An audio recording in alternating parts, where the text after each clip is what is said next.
Loss is strange and unpredictable. It doesn't follow rules and it doesn't care who you are, how strong you are, have been, or how prepared you think you are. One moment, life is moving forward, and the next, everything is different.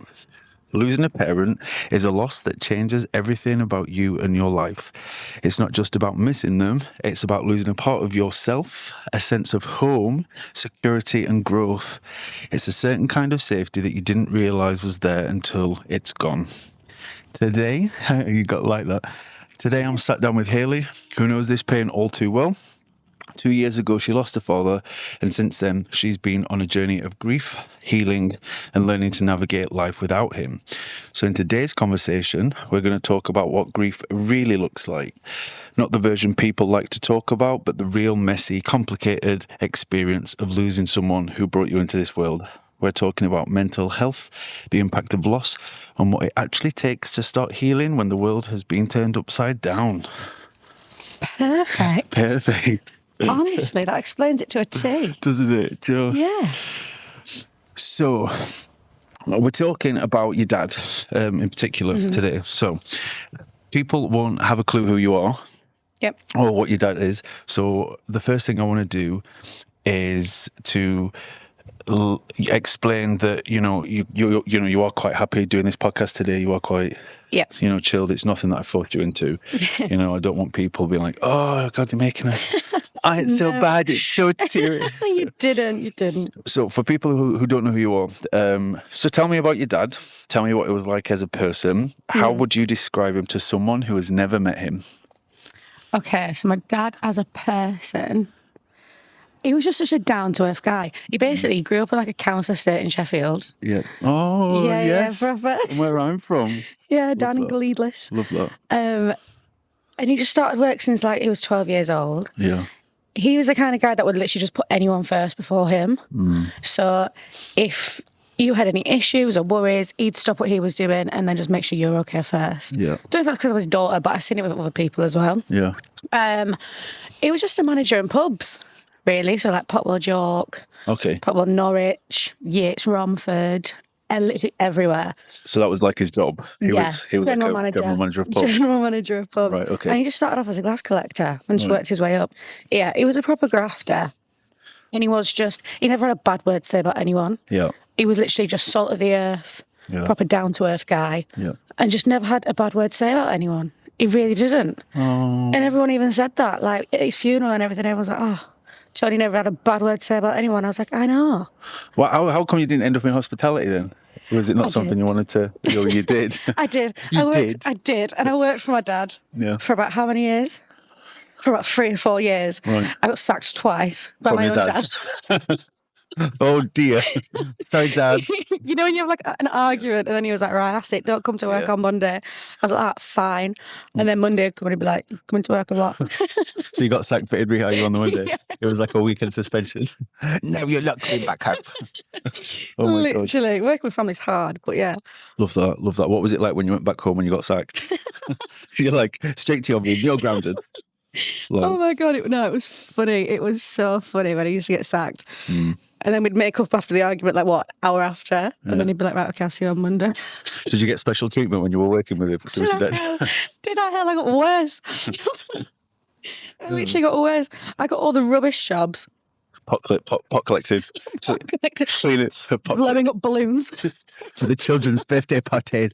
Are you tempted to Hayley? Balloons. Go. Blowing up balloons, washing their glasses. I was just his lackey, basically. Making the salads. Were you in the kitchen? Were you ever in the kitchen? No, he never put me in the kitchen because I think I couldn't cook at home. Yeah. When I used to like food tech and that, like at school, I used to bring my food home and he'd be like, oh, that's nice, and just put it in the bin. Oh. Because I just wasn't very good at cooking. No. It looked grim, what I used to make. Yeah. I don't blame him. Like baked potato slices in the oven with cheese on top. None of it would cook, and it had to turn the oven on. Here, Dad, try this. Sorry, it's sacked. It's the pub God. Food poisoning. Jesus.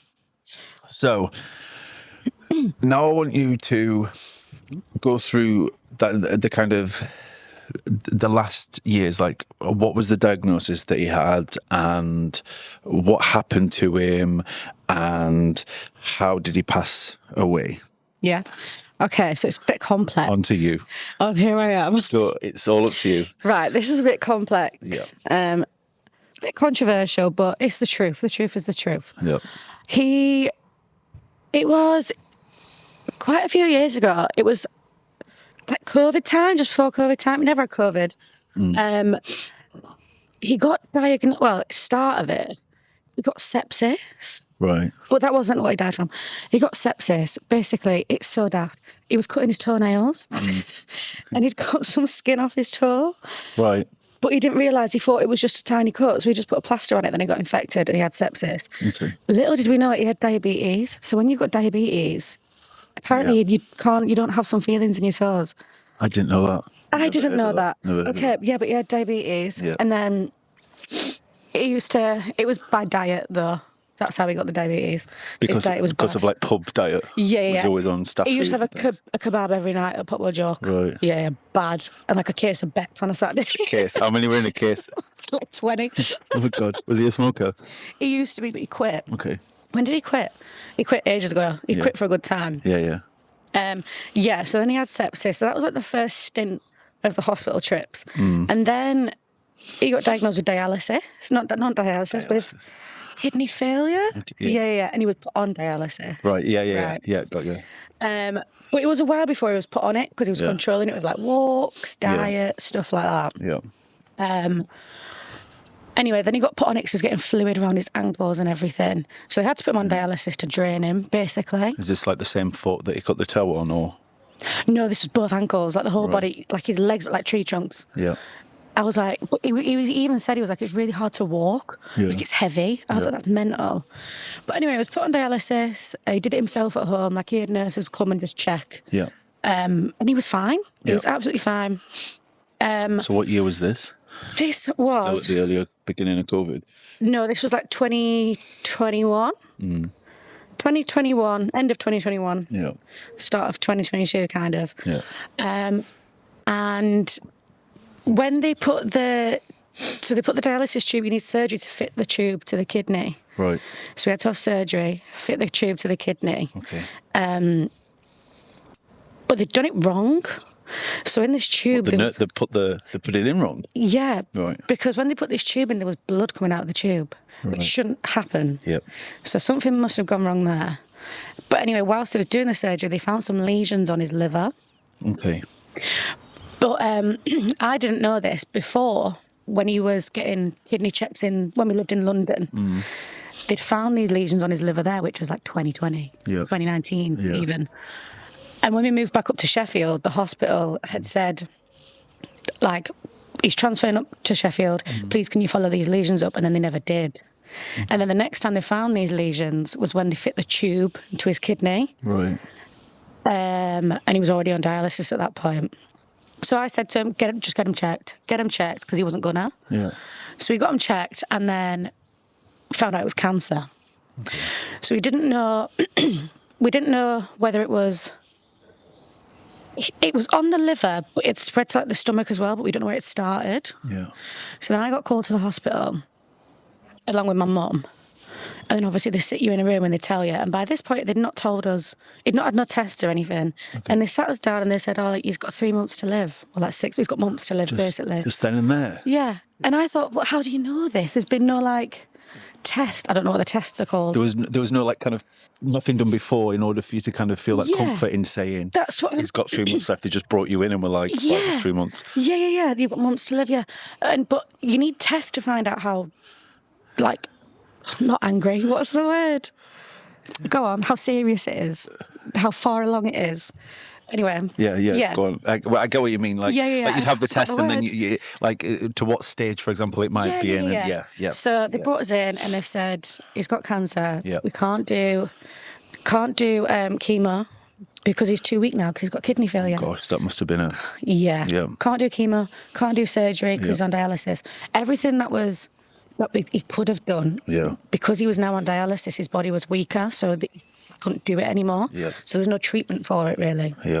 And then from then, the cancer was fine, because he did have one test, like a swallow test. Yeah.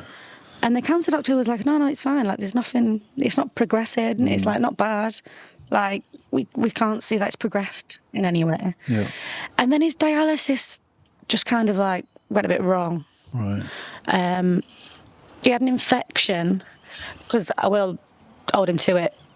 You had to like wash your hands when you connected yourself to the dialysis, and he never did, because he thought it was unstoppable. Okay, yeah. So he had an infection. Went to the hospital, and then he went to a hospital in Sheffield. Can I say names? Can you say, like hospital? Yeah, of course. He went to Northern General in Sheffield. Yeah.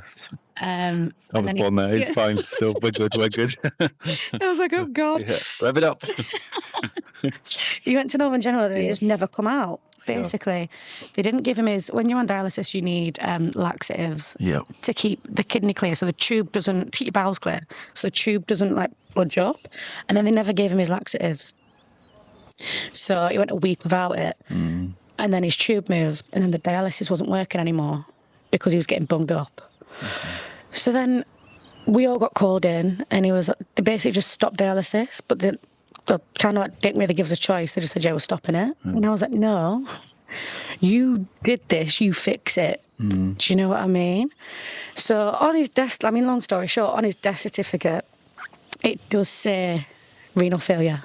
Right. But they put us all in a room, and they tried telling us like, it's the cancer. It's the cancer. It was me against a ward nurse, 2 dialysis nurses, a cancer doctor, and a consultant doctor. And they were like, yeah, it's the cancer. And I was like, absolute rubbish. I said, bring this cancer doctor in, because he said it's not. Yeah. They brought him in. He was like, no. I was like, exactly. So sort your stuff out. And I was told, yeah, well, he's dying. I went, he's dying anyway, so there's no point trying. I went, what am I paying taxes for then? Do you know what I mean? Yeah. Like, you've got a duty of care. Yeah. And then I kind of flipped it around how would you feel if it was your dad or sister or mum? Yeah. And their response was no need to make it personal. Yeah, I get that in a sense of when you get given such heavy information, your first thing to do is to like outlash at the closest thing possible. And we do always go straight to the doctors and the nurses for this. Like, you know, if something's wrong with someone in the hospital, you know, the majority of the time we're like, "Yo, doctor, you've done wrong." Oh yeah, they get the lash. You know what I mean? And you know, I do feel for them sometimes, but they must, you know, go through a lot. 100%. So tell me, what was it like? When did he pass? What time was it, and how was it? In terms of, you said that it was the death certificate, but regarding the actual death itself, like what year was that, and was that just did you know he was dying, or how did you go across that? So, I mean, hats off kind of to the doctor and nurse. After that chat, they did put him back on dialysis. Yeah, okay. So they did.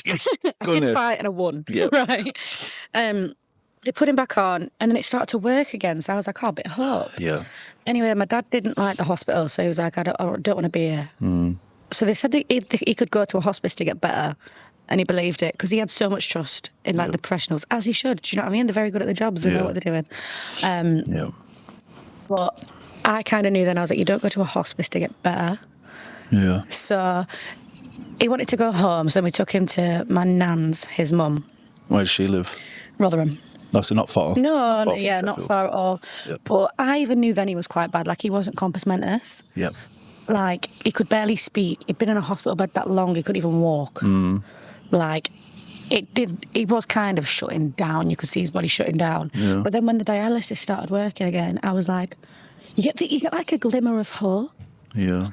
So then we went back to my nan's, and we had like home doctors coming in, like agency staff, to check on him.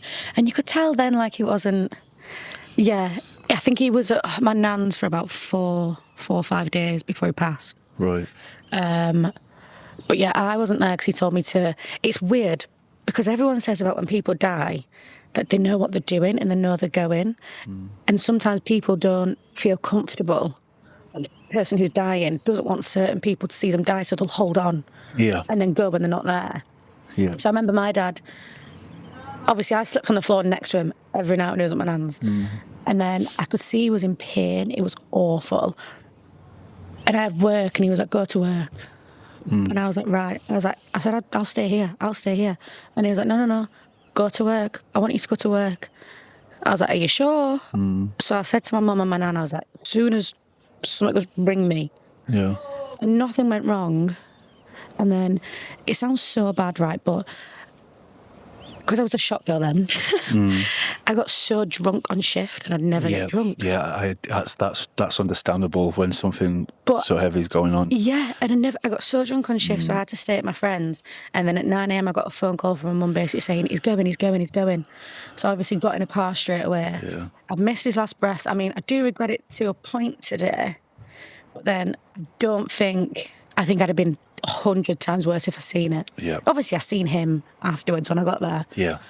But I kind of think he told me to go because he didn't want me to see it, because he knew that I'd be like that. 'Cause we were like best friends. Yeah. Like, so I knew deep down he didn't want me to see him. And that's why he told me to go to work. Because he knew it was his time. Yeah. He was holding on. Yeah. Like, he should have gone a few days ago, before. Do you think he was waiting for you to go to work?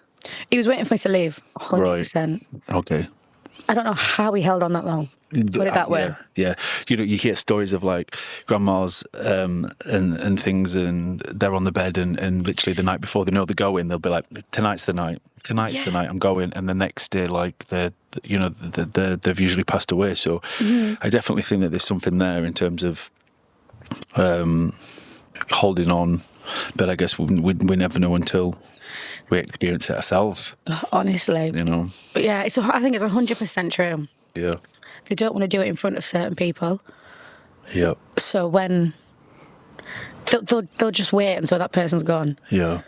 Because if he was really that healthy to stay alive for them like 4 or 5 days at my nan's, he could have held on an extra couple of days. Yeah. But he literally went within the 6-7 hours I'd gone. Right. Do you know what I mean? So it was like he was 100% waiting for me to leave. So I'd kind of have more comfort, if that makes sense. Yeah, no, I get that. So do you feel that, like, anything went on whilst you were away with the other family members that you didn't know about? See, I'd like to say yes sometimes, but then also no. Yeah. Because he couldn't speak anymore. Yeah. There's not really much. And I'd seen the nurses, before I went to work, I'd seen the nurses come and try his dialysis then. Right. And then I went to work at 8 p.m? Yeah. 7, 8 p.m? Yeah. And then I come back at 8 a.m. the next morning. Right. So there's not really... The nurses were there when he passed. Yeah. What happens with death as well, when you get a chest infection, that's when you know that they're going. And he'd got a chest infection. Yeah. When the nurses come the next morning, he's got a chest infection. And I'm just relaying what my mum told me. And then apparently his breathing changed, which is what's kind of known as the death rattle. Yes. Yeah. Yeah. And then apparently he'd passed 2 minutes after that. Right. So it was pretty instant. Yeah. But I don't think he'd declined any further whilst I'd been gone, because he couldn't. It was already pretty bad. Point. Yeah. So I don't think anything could have changed while I was gone, no. Because there's only so much we could have done. Yeah. Right. So I want to ask you some questions, because I know a few people that are going through similar things with they're losing a parent, or they're losing a family member as well. So they're very interested in listening to this. So I'm really looking forward to these. Now, please, just obviously if it's tense, just you can obviously pass on some of them. No, that's fine. We're going to ask a few questions. We're just going to go with the flow. So I want to ask, did you feel that the world was different after he passed away, or did anything shift inside you emotionally or mentally during his loss? 1000%. I cannot tell you how much of a different person I am now. Right. So it's like when they die, you feel... I remember literally the day he died. And obviously he was in the bed. Sorry, it's a bit graphic. He was in the bed. Yeah. And then you have to phone a funeral director for them to come and take the body. Right. And there is nothing more harrowing than watching your father get carried down the stairs in a body bag. Sorry if this is graphic for the viewers, but it is. And that changes you. Because that's when it doesn't sink in. Right. And I would say for about 5 days after his death, I laid in bed. I was numb. Yeah. Nothing. Every little minor inconvenience. When your sleeve gets caught on a door or something, you'd be like, oh my God, it's awful. I cannot describe how bad it is. You literally feel like there's no point anymore. Yeah. Like, and it's horrible. I literally would not wish it on my worst enemy. And you just feel numb. And then you don't believe it. I'd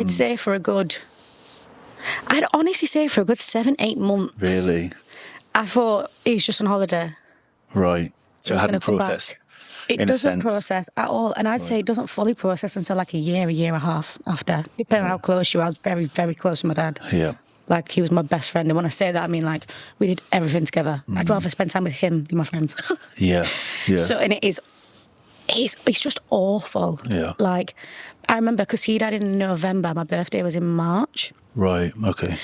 I spent my whole birthday waiting for a text from him. Right, yeah, and because I guess the phone, yeah. Yeah, because you don't think it's real, because you think this isn't real. Yeah.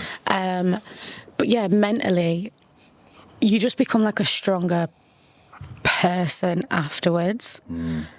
I think you become like more in touch with your emotions. You're better at communicating your emotions properly now. Yeah. Whereas, like, before, if I was sad, I'd just be like, I'll brush it off. Whereas now I'm like, no, I'm sad. Yeah. This is why. You just change as a person, because in my mind, you're kind of taking on the role of of me and my dad now. So You're being your own dad. Yeah. Okay. I'm wanting to make sure my dad lives on through me. Yeah. I'm an only child as well, so... Right, yeah, which is a tough one, I guess. Everything I do now, I always think in my mind, like, oh, what would Tony do? Yeah. Do you know what I mean? Yeah. Because I want him to carry on living through me. It's a very... And even before, I was always like, one foot in, one foot out about the spiritual side of stuff. Kind of going off topic a bit here. But now I'm like... Go with the flow. Honestly. Go with the flow. Love that. And now I'm just like, no, I believe it. It's weird. And I don't know if it's because of a sense of comfort that comes with grief. You do feel them, like it is true what they say. Yeah. In your lowest parts, you feel like a presence. It's so... I cannot explain it. It's so weird. Yeah. But you feel them. And mental challenges in life are a lot harder, because I've had a lot of challenges where I wish I could have texted my dad and been like, yes, having him there. Yeah, like, what do I do here? Yeah. And you can't. Yeah. And that's kind of when you break down as well. Yeah. But when you have a good support system, you know that, like, that's fine. Yep. This is not a normal... I was 25 when I lost my dad. That's not a normal thing. No, because you're not like at that age at 2, where if and I hate to say this, when a parent dies at such an early age, you don't have as many memories. Whereas when something happens in your 20s or your mid-20s, you have all of these memories, and then all of a sudden it's just smashed in front of you, and you have to kind of rebuild yourself. Exactly. I remember when he died, and my auntie was next to me. Next to the body again, so I've been very graphic. No, good. The first thing... Yeah. And I'm very single, can I add? Yeah. The first thing I said to my auntie, I was like, who's going to walk me down the aisle? Who's going to see my kid? Yeah. Oh, my goodness. Who's never going to see my kid? Who's going to walk me down the aisle? Who's going to, help? I'm so sorry, Do you know what I mean? Yeah. They're the first thoughts, because you think there's so many monumental things that he's not going to be there for. Yeah. And that's what you've kind of got to overcome. And even now, and I'm like, what, two years on now? Yeah. If I see something on TV, even now, I'm like... Yeah. Like if I see someone getting married or something, like Married at First Sight, I don't know. Yes. And I'm like... And instantly they've got a dad and... Yeah, I get that. And it's just little things like that, like when your parents are here, you kind of take it for granted. But then, even when he was alive, not think anything about him walking me down the aisle. Yeah. But that's the first thing that comes to your mind, how many... monumental things that he's going to miss. I get that. It does just change you as a person. You will never be the same person you was before. I guess with losing someone like that, you never will be, though. No, 100%. So, how did losing your dad impact your mental health? Do you think it led to any sort of anxiety or depression or any emotional struggles that you didn't expect? Yeah. Like, I think I've got a lot more anxious after losing my dad than I did before. Yeah. I don't know why, and I still can't figure out what the correlation is with the anxiety. Yeah. I think maybe it's more...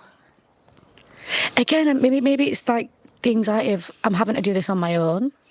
I wanted to do life on my own. Yeah, by yourself without him. Yeah, I can't ask for advice. Yeah. So kind of like the anxiety of things going wrong, or like what do people think of me. Like I do think now, like, oh, if I tell people that I've lost my dad, are they going to think that I'm a basket case, like sad and depressed? Do you know what I mean? 100% there's a lot of depression that comes with it. And I think if you lose a parent and you are not depressed for a time after, something wasn't, it's going to hit you 100 times harder even further down the line. Yeah, when you realise that you did, or you do. So there must have been some resentment there growing up with them and being like, oh, I'm not that bothered, and then boom. Exactly. And I mean, I'm saying this because I was very, very close with him. Like, it hit me straight away. That's a lie, actually. For the first month, I think it was after the funeral, it hit me. Because, like I said, I did not believe it at all. Yeah. It's hard though, isn't it? It's hard to believe. 100%. Like, oh my God, imagine your dad and you're like, ooh, and then all of a sudden he's not there, and then you're like, God. It's a massive change. A lot of life. Change. And it's a change you can't reverse. It's not like... It's permanent. Yeah, you can't reverse it. It's not like, oh, I've got a new job, I hate it, so I'm going to ask for my old job back. Yeah. It's he is gone, and you've got to deal with it. Yeah. And you do become a lot stronger because you have to. Yeah. It's not a choice. This is do or die. Yeah, this is it now. This is life. This is your life now. Yeah. Because I remember saying to one of my friends, I was like, I used to just feel sad for like no reason, and then we'd be out and I'd be like, I need to go home. Yeah. And she was like, oh, you okay? And I was like, I'm fine, I'm just sad about my dad. Yeah. I was like, but this is my life now, so I need to get used to it. Yeah. And I guess that can sometimes take, depending upon different person, it can take such a long time or such a short time to 100%.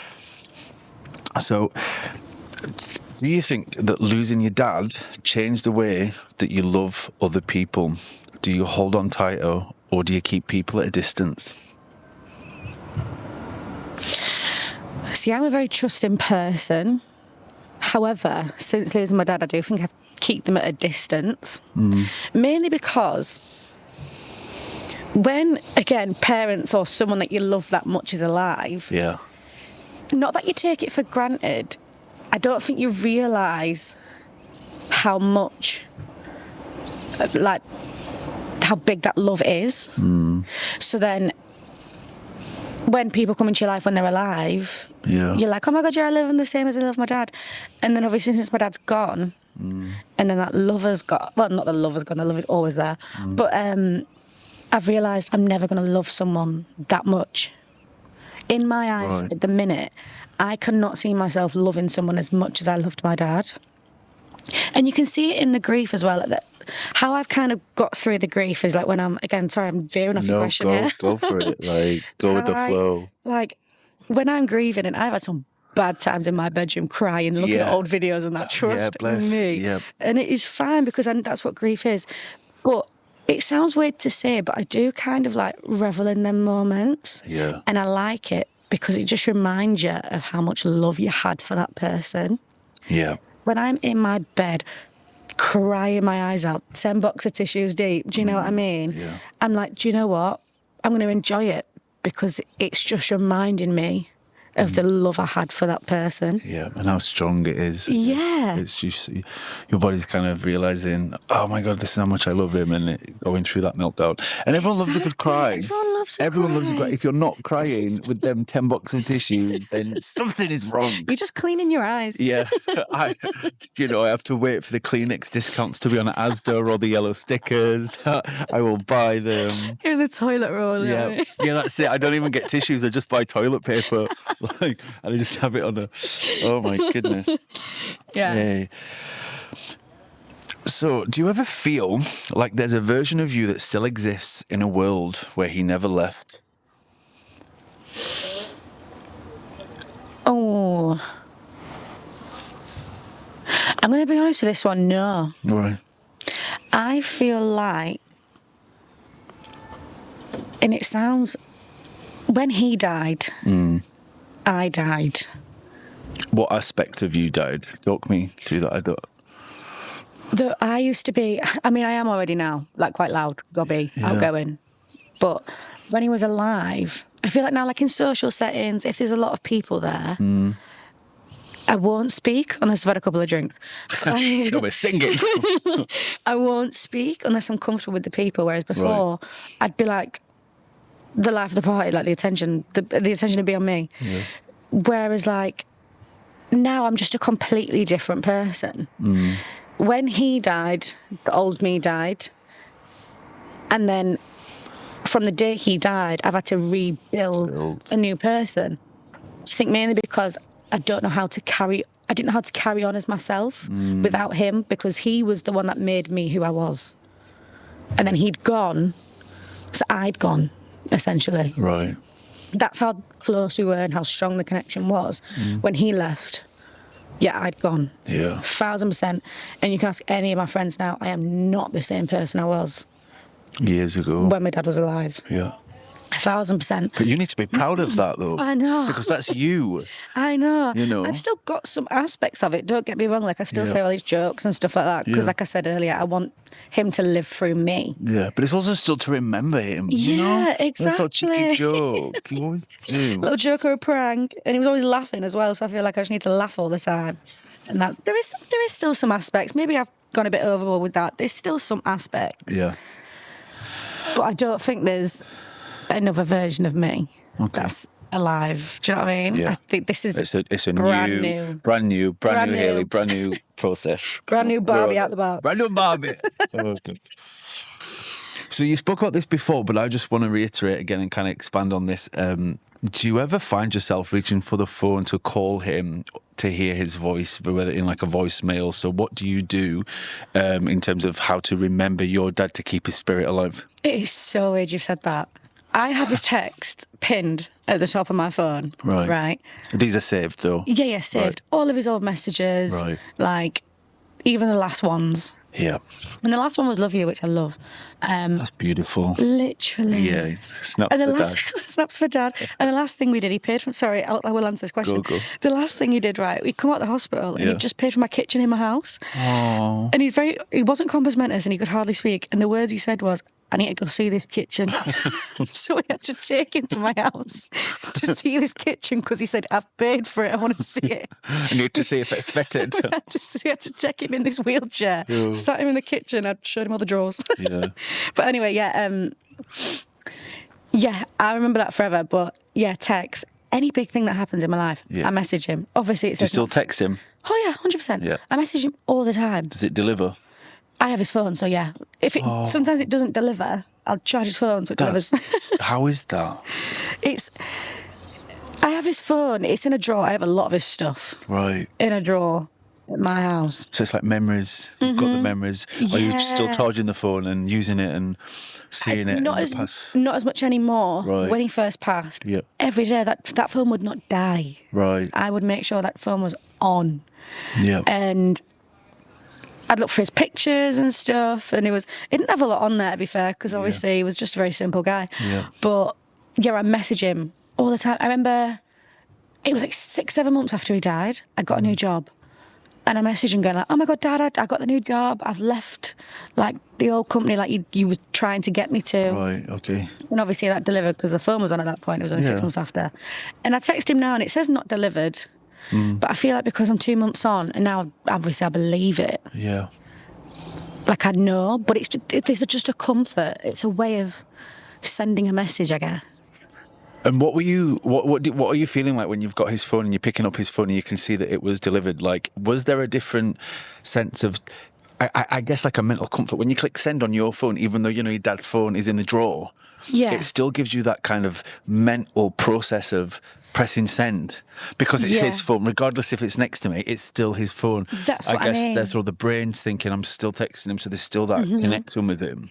Yeah. That must have been. So I'd press send and then I won't look at the phone until like 5 minutes after. Right. And then when I'd seen the message, I thought, it's stupid because you think, oh my God, you're being daft. You've just sent a message to yourself. But this is processing. I don't think it's stupid. Exactly, yeah. I feel like it's a lot better keeping the phone off and seeing the not delivered than it is seeing the delivered because you're setting yourself up for hope. You're setting yourself up to be sad. And I think that's probably why a reason that I didn't believe it for so long because I was just like, oh, it's been delivered though? The message has been delivered? Yeah. And then you're like, You have to remind yourself the phone's literally in your drawer. You literally charged it last night. But that's such a beautiful way of processing, you know. Oh, yeah. It really is. And I'd do the same. I really would, man. That phone wouldn't be off, you know. I mean, print the pictures, get it laminated, insured. If it fell, like, I need this. That's what I mean. I mean, another way, he didn't do a lot of writing in cards. So if I had a birthday card or anything, my mum would always just write in it. Oh, yeah. The only writing I had is when he signed for the kitchen that he paid for in my house. And it's just his signature. And that's another thing. Get it on the wall, poster, laminated. I was going to get it tattooed. Framed, tattooed, put it on my wrist. Oh, honestly, I have got a tattoo though. I remember when obviously he died and we went to the funeral home. I was like to the funeral people, I was like, this is going to sound really weird. Yeah. But can you get his fingerprints? And they was like, that's not the weirdest thing we've heard. Yeah. And I got his fingerprints tattooed in the shape of a love heart on my ankle. That's cute. Did you have it in an ankle because that's where the sepsis started? No, I just had it there because it was a nice even place to put the stuff. But that's quite. Oh, I thought that was the correlation there. No, there was no correlation. You put it on your foot because that's where it all started, and that's where the love was. Oh, good. I mean, now it is. Yeah. Oh, I know. I was like, oh now gosh, yeah, because of the sepsis in the foot, and now it is. Yeah. But yeah, no, yeah, I got the fingerprints in the shape of a love heart on my ankle. Beautiful. But yeah, that was good. I think that was literally before his funeral. That was like 3 weeks after he died. I went straight to the tattoo shop because you just want something on you forever. Because imagine if like I lost a phone or I lost a piece, or if I lost the text messages. I think the worst thing that could happen right now is if I lost the text messages because that's like the last part of communication. Yeah. There's no way, right or wrong way to deal with it or get through it. You just kind of navigate it yourself. Yeah. It's very weird. So, answer me this then. For someone that is going through a similar situation with their dad passing or has cancer, what advice, what kind of top 3 like bullet points could you give someone to get through the pain? I mean, I'd start it with a summary of it's going to be bad. And the worst thing people can do is tell you it's going to be okay. I used to get so wound up with that. Yeah. It's going to be okay. It's not going to be okay. Yeah. It's going to be a bloodbath. It's going to be awful. And I'm not going to sugarcoat it for people with advice. It is going to be gut-wrenching. It's awful. I think like my top 3 bits of advice is just go through the feelings. Like, it is fine. People will understand. It's a massive thing. Yeah. Just feel how you want to feel. Do not put a brave face on. Yeah. And that's the worst thing you can do, because I think I did it for like the first 2 or 3 months, and it kind of like delays the grief. Right. Just be in the grief. And like I said earlier, if you're in the grief, it just reminds you of how strong the love is. Yeah. And I think that's just beautiful. And it sounds so weird, like, oh, you want me to grieve really hard. Do it, because that's how much you loved that person. Yeah. So grieve that hard. Yeah. Be an ugly crier. Do you know what I mean? Yeah. If you just want to cry and not move from your dead bed for like 5 days, do it. Yeah. Just do it, because that's how strongly you love that person. And that's fine. I think it's beautiful. I feel like the second one would be, a lot of people say do stuff to take your mind off it. Did you do anything? Yeah, I did. And I think that's where I messed up. What was it? What kind of things were you doing? Like, I mean, I wouldn't even say I was going out, because I wasn't. I used to book holidays and then go on holidays. By yourself, or? Like with friends. Right. Yeah. I used to go on holidays. I actually would go out a lot, yeah. I'd go out. I'd book activities. I'd just do anything to get my mind off it. Yeah. And just delays it. No point. Because it's going to hit you sooner or later. Right, so delayed kind of smash in the face. It's just delaying the smash in the face. And then I got multiple smash in the faces. Right. Because I'd delay it that long and then just keep getting smashed in the face. So go at it head on. Yeah. And just go through it, because that's the best way you're going to get through it. That's beautiful. Because you just need to navigate it. Just honestly do it. Who cares? Yeah. Like, it's a massive thing. Be sad. Cry. Cry. Be angry. Cry. Yeah. The stages of grief thing is real, though. You get sad, you get angry, and I got sad, angry, the denial. I got it all. Yeah.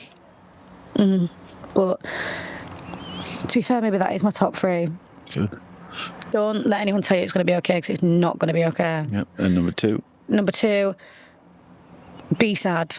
Cry. Sad. If you don't want to leave your bed for 5 days, don't. Yep. Number 3? Number 3, I feel like don't put it off as in with number 2. I do feel like number 3 is keep looking back at memories. Right.